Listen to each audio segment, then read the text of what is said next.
Alright, good evening folks, it's Enforcer Matt, and welcome back to another Short War video, and today we finally have the highly anticipated news, the long-awaited news, that the F-16 fighter jets are currently en route to Ukraine, and they'll be operating in the skies above Ukraine by the end of the summer. So actually just the next month or so, those jets will actually be shooting down Russian missiles and also fighter jets as well. Very positive news, and also somewhat shocking actually, because it's been a long time, and that date's been getting pushed back again and again, and we weren't sure when they were going to show up. So we're finally getting the word from Zelensky himself that the jets are on their way. And we're also hearing as well that NATO is committed to giving more air defense systems to Ukraine in the coming weeks, and also we're hearing of some attacks on the Russian mainland by partisans and also Ukrainian forces in the last couple of hours. But with that, we're jumping into our first post of the day, which goes to the Euromaidan Press. And right here in this post, we can see that Blinken says the F-16s are currently en route to Ukraine, and Ukraine's long-awaited F-16 fighters are from Denmark and the Netherlands. So that's also another piece of the puzzle that we now know for a fact, is these jets are actually being delivered by Denmark and the Netherlands. So they're not being delivered by the US directly, but through our proxies and our allies, which is perfectly fine. As long as the jets get to Ukraine, that's really all that matters. But jumping into our next post here, we have one from Christopher Miller, and we get more details about the delivery of the F-16s. We can see here that the F-16s are on the way to Ukraine, being transferred now and will be flying before summer's end, the US has announced, and Zelensky confirms in a statement below and thanks the US, Denmark, and the Netherlands for the donations of the fighter jets. So like I mentioned earlier, many of you will note that we've been actually told several times over that the F-16s were going to arrive in Ukraine on this date or that date, and it never actually happened. Now it's actually happening in July of 2024, and of course it is a tad late, but it's better late than never, and I presume that Zelensky, being at the NATO summit in Washington DC right now, was able to talk to Western leadership and convince them to go ahead and make these deliveries happen. And it couldn't come at a better time right now, because those F-16s are highly needed to try to change the battlefield situation in Ukraine and break the stalemate that's currently taking hold on the battlefield. So with these jets on the way, I'm sure Putin is in a bit of a panic right now as to what he's going to do, because the F-16s are pretty much Putin's worst nightmare on the battlefield, and he's been threatening everything from nuclear attacks to simply starting more provocations to prevent those jets from arriving. So this will be his worst nightmare indeed. But if you thought that was the only positive news we had, you would be wrong, because in our next post here from Status 6 Military and Conflict News, we hear that the Netherlands is allocating an additional 300 million euros for the purchase of munitions for those F-16 fighter jets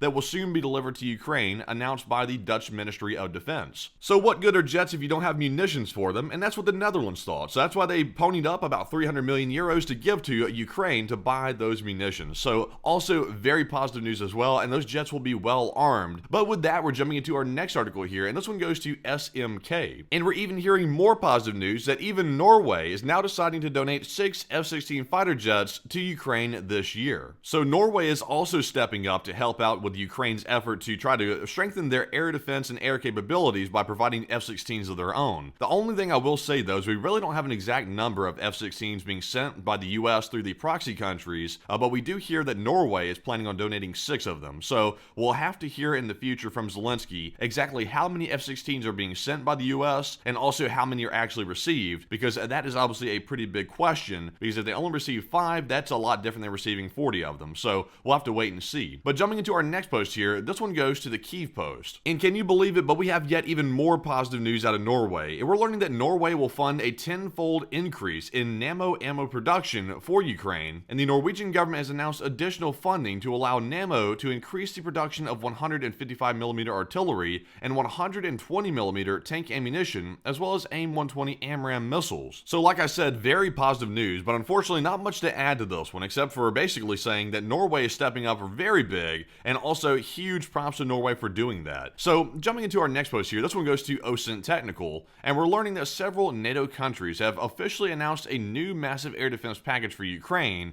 which includes 3 Patriot batteries donated by the US, Germany, and Romania, as well as 1 composite Patriot battery donation led by the Netherlands, and 1 SAMP-T system donated by Italy. But wait, that's not all. In this next post here from OSINT Technical down in the comments, we can see that additionally, in the coming months, the United States and partners intend to provide Ukraine with dozens of tactical air defense systems, including the SAMs, Hawks, IRIS-T systems, IRIS-T SLS, and Gepard systems. So in the future, Ukraine has a lot of weapons shipments to look for. It seems like the West has suddenly woke up and said it's time to give everything Ukraine wants and needs to win the war. So obviously there are some things that still need to be done, like allowing Ukraine to strike further into mainland Russia, but I can't complain too much because right now there's so much weaponry being planned and also sent. It's hard to complain when this much aid is going to Ukraine. But jumping into our next post here, this one goes to Samuel Romani. And we're hearing that Keir Starmer, who is the new British Prime Minister, has now greenlit Ukraine's use of British Storm Shadow missiles against Russian targets. And also here we're seeing that from Samuel Romani, he's saying that Ukraine already had the right to use British weapons to strike Russia.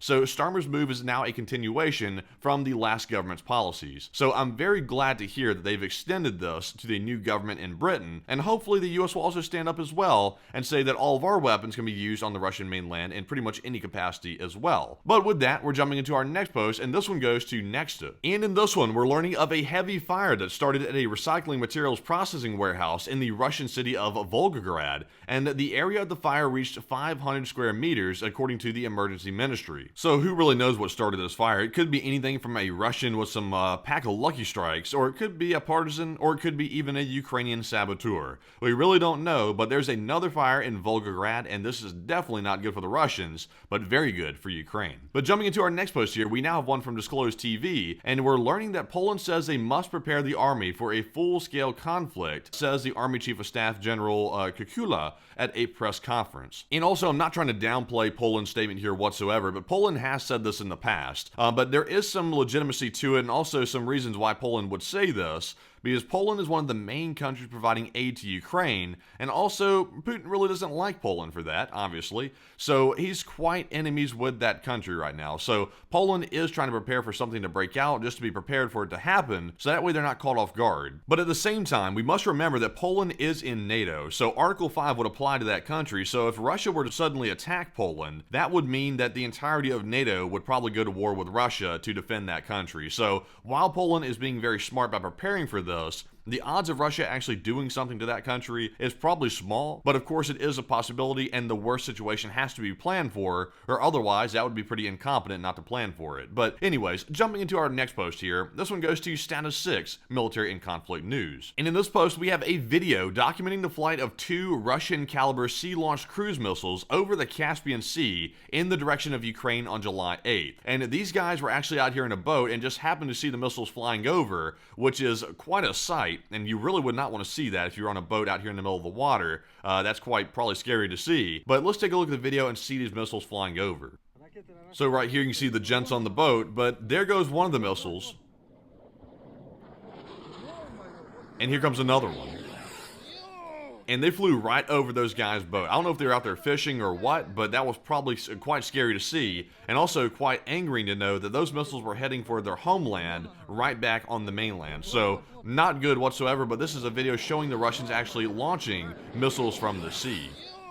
But with that, we're jumping into our next article here, and this one is going to go to the Kyiv Independent. And we're also learning that the new Ukrainian Legion in Poland already has hundreds of applicants, reports Polish media. And also, just in case you weren't aware of what they're talking about here, Poland has actually agreed to train a volunteer Ukrainian unit on Polish soil, and then that unit can be sent to Ukraine to fight in the war. So we're already seeing a massive amount of people expressing interest in joining this brigade that's being trained inside of Poland. So that's very positive to see, because this comes only days after Zelensky actually announced that, and also Poland agreed to it. So very big news as well. But with that, we're jumping into our next news article here, and this one goes to Nexta, and we're learning of the aftermath of a strike on an oil depot in Russia's Volgograd region, and a Radio Liberty journalist published satellite images of an oil depot in the town of Kalak-on-Don in Russia's Volgograd region. And the Russians extinguished the fire after the attack only this morning. So it's been on fire ever since this morning until they're able to put it out. But as you can see here in these satellite images, that fire was raging. Before this fire was going, there was nice clear skies, but afterward, the entire sky turned black with smoke,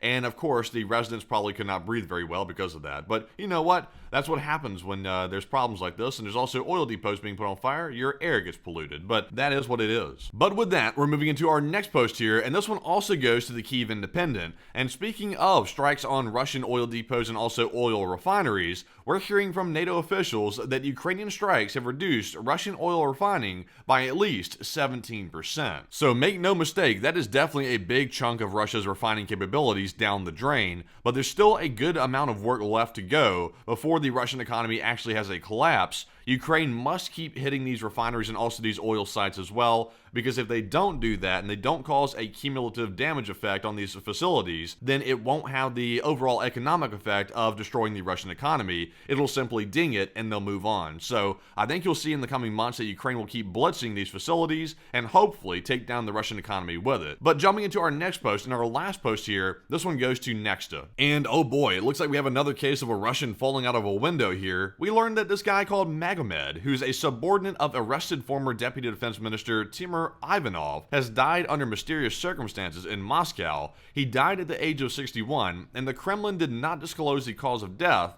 and also carefully tried to avoid the topic of his death in the media. But the most important thing to note is this guy was heavily involved in the Russian government, and he was also, like I said, the subordinate of Ivanov, who was accused of corruption, and now this guy has suddenly died under some very odd circumstances. So he might have known something, or maybe he just simply died of old age. I don't really think that happens very much with the Russian officials, but you know, you can be the judge of that.